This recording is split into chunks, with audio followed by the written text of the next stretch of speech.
இது ஒரு படம் அல்ல, இது உண்மை. 9 இளைஞர்கள் பனிமலைக்குள் பயணிக்கிறார்கள். அவர்கள் உறைவதற்காக அமைத்திருந்த கூடாரம் உள்ளிருந்து கிழிக்கப்பட்டது. சிலர் காலணி இல்லாமல் ஓடியுள்ளனர். ஒருவருக்கு நாக்கு இல்லை. இன்னொருவரின் தோள் எலும்புகள் நொறுங்கியுள்ளன.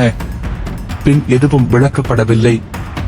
1959 ஆண்டு ஜனவரி 23 தேதி இகோர் தியாகோவ் என்ற மாணவரின் தலைமையில் 9 பேர் உரல் மலைத்தொடருக்கு செல்ல திட்டமிட்டனர்.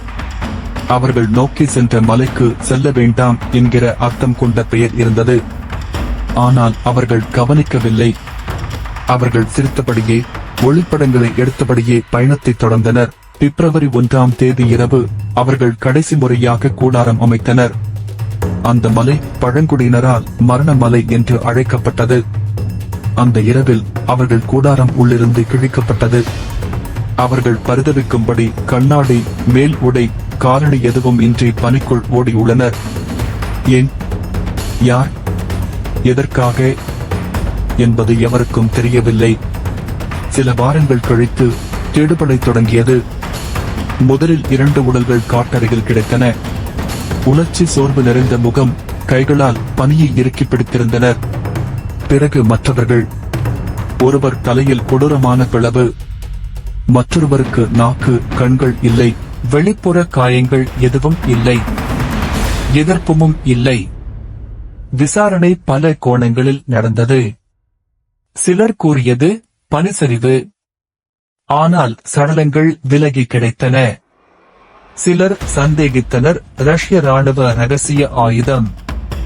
மற்றோர் சொன்னார்கள் அளவுக்கு அதிகமான இயற்கை சக்தி. அதிகாரப்பூர்வ அறிக்கையில் தீவிர இயற்கை விசை என்றதுதான் முடிவாகும். அது காரணமல்ல. எச்சரிக்கை. அதிர்ச்சிகரமான உண்மைகள். அவர்கள் எடுத்திருந்த கேமராவில் ஒரு புகைப்படம். மரங்களுக்கு நடுவே நின்ற கருப்பு மனித உருவம். அந்த இரவு வானத்தில் காணப்பட்ட ஒளிக்கதிர்கள். தேடல் நாய்கள் கூட அந்த இடத்துக்கு செல்ல மறுத்தன. 2019 ஆண்டு விசாரணை மீண்டும் தொடங்கப்பட்டது. மீண்டும் பதில் இல்லை. அவர்கள் யாரிடமாவது தாக்கப்பட்டனர். ஆனால் சத்தமின்றி. பனி மட்டும் பதில்களை வைத்திருக்கிறது. மலை இன்னும் அமைதியாக காத்திருக்கிறது. பயம் கொள்கின்றவர்கள் விலகுவர். மர்மத்தை நேசிப்பவர்கள் தொடருவர். இந்த மர்மம் உங்களை உலுக்கியதா? அப்படியானால் லைக் பண்ணுங்க, ஷேர் பண்ணுங்க, கமெண்ட்ல உங்க யோசனையை சொல்லுங்க. மறக்காமல் சப்ஸ்கிரைப் பண்ணுங்க. ஏனெனில் சில உண்மைகள் என்றென்றும் உறைந்தபடியே இருக்கும்.